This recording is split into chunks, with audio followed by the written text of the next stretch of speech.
Hello friends, आपका स्वागत है मेरे चैनल पे। आज हम लोग बात करेंगे इस वीडियो में, बहुत ही खास आपके लिए ये वीडियो होने वाला है।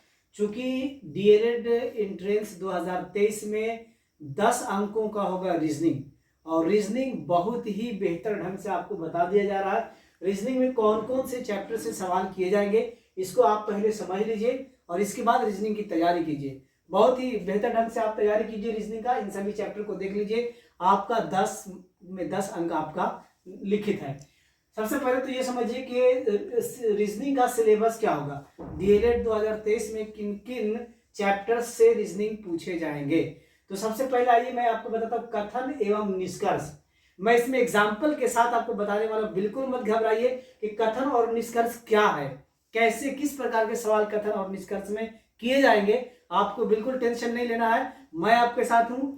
और सबसे पहले देखिए, मैंने एक उदाहरण दिया है और इसका जवाब भी आप ही से लेंगे, अर्थात आप ही को देना है। कमेंट बॉक्स में जरूर आप इसका जवाब देंगे।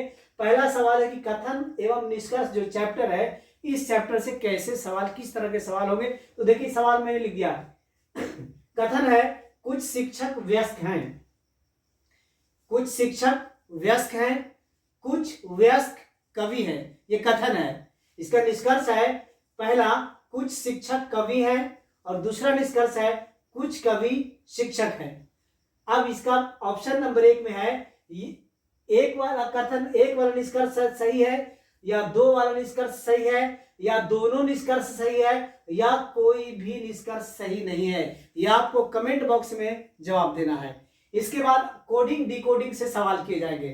कोडिंग डिकोडिंग क्या है, मैंने इसका भी एक उदाहरण दिया है, समझिए इसको। यदि DUCK डक का कूट PXFW है तो DOG डॉग का कूट क्या होगा। इसका जवाब आपको कमेंट बॉक्स में देना है, ठीक है। इसके बाद जो है दिशा से यानी डायरेक्शन से संबंधित सवाल किए जाएंगे। मैंने उसका सवाल भी एक लिखा है, एक व्यक्ति 12 किलोमीटर पश्चिम की ओर यात्रा करता है और फिर 3 किलोमीटर दक्षिण की ओर और फिर 8 किलोमीटर पूरब की ओर यात्रा करता है। तो बताएं कि अब वह अपनी प्रारंभिक स्थान से यानी शुरू वाले स्थान से कितनी दूरी पर है। इसको आप बनाएंगे और बना के इसका डायग्राम भी जो है वो फोटो खींचकर और आप कमेंट बॉक्स में डालेंगे। इसके बाद सीरीज यानी श्रृंखला से भी सवाल किए जाएंगे। जैसा कि मैंने इसका एक एग्जाम्पल मैंने दिया है, यहाँ पे 10 है, कॉमा 12 है, कॉमा 16 है, कॉमा 22 है, और कॉमा के बाद जो है वो क्वेश्चन मार्क है, यानी अगला जो सीरीज आने वाला है वो कौन सा डिजिट होगा, कौन सा संख्या होगा, ये आपको बताना है कमेंट बॉक्स में। इसके बाद वेन आरेख से भी सवाल किए जाएंगे। ये वेन आरेख क्या है, यदि आप बिल्कुल नए हैं तैयारी में तो वेन आरेख भी मैंने बना दिया है, आप इसको देखें। और यदि आप निरंतर तैयारी कर रहे हैं तो बिल्कुल आप जानते होंगे।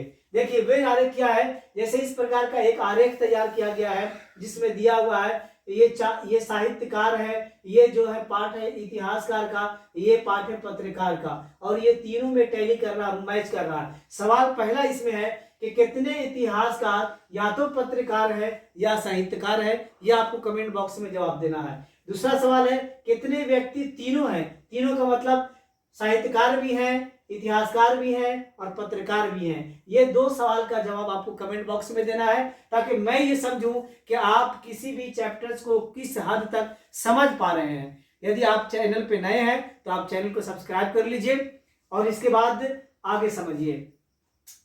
आयु से संबंधित सवाल किए जाएंगे। आयु से संबंधित तो आप समझ रहे हैं सीधा कि मेरी आयु इतना है तो 2 वर्ष के बाद मेरी आयु कितनी हो जाएगी। यदि मेरे पिता की आयु इतनी थी तो मेरा आयु 5 साल के बाद कितना होगा। तो इस तरह के सवाल होंगे आयु से संबंधित। उसके बाद कैलेंडर को भी आप समझते हैं कि आज जो है मंगलवार है, इतना तारीख को, क्या आने वाला मंगलवार को कितनी तारीख होगी, या पिछले 2 साल पहले आज की तारीख में कौन सा दिन था। ऐसे सवाल कैलेंडर से संबंधित। उसके बाद लुप्त संख्या में सवाल जो किए जाएंगे, मैंने उस लुप्त संख्या का सवाल भी बिल्कुल आपके बोर्ड पे सामने आप देख सकते हैं, मैंने लिखा है। जैसे मैंने ये डायग्राम बनाया, यहाँ 4 है, यहाँ 6 है, यहाँ 10 है, यहाँ 16 है, यहाँ 26 है। तो ये जो खाली स्थान में, यानी जो लुप्त संख्या है, जो मिसिंग नंबर है, ये कौन सा मिसिंग नंबर है, यहाँ पे कौन सा नंबर लिखा जाएगा, ये आपको समझना है और आपको कमेंट बॉक्स में इसका जवाब देना है। इसके बाद गणितीय चिन्हों का विभिन्न अर्थ आधारित भी कई सवाल किए जाते हैं। हर बार ऐसा पूछा जाता है कि यदि प्लस इक्वल टू माइनस, यदि गुना इक्वल टू मल्टीप्लीकेशन, गुना इक्वल टू भागा अर्थात डिवाइड, तो कुल मिला के यहाँ पे जो चिन्हों का जो अर्थ होता है उसको सीधे बदल दिया जाता है। यानी मैथमेटिकल जो सिंबल है जिसके लिए जो है, जैसे प्लस का चिन्ह एडिशन के लिए है, तो यहाँ पे बदल दिया जाता है कि यदि प्लस इक्वल टू गुना, यानी जहां जहां पे प्लस का होगा दिया हुआ वहां पे हम उसको गुना मानना है। तो ऐसे कई सवाल किए जाएंगे। तो इन सभी चैप्टर्स को आप अच्छी तरह से यदि आप पढ़ लेते हैं, समझ लेते हैं, मैं प्रत्येक चैप्टर से संबंधित कई सवाल अपना अगला वीडियो में बनाऊंगा, जैसे कथन और निष्कर्ष से कई सवाल बनाऊंगा। तो हर एक चैप्टर्स पर जो मेरे वीडियो होंगे वो आप कंटिन्यू इस वीडियो में बने रहेंगे, देखते रहेंगे और आप जरूर इसका लाभ उठाएं चैनल का, और ताकि आपका 2023 में जो डीएलएड का एंट्रेंस है वो आप निकाल सके। धन्यवाद।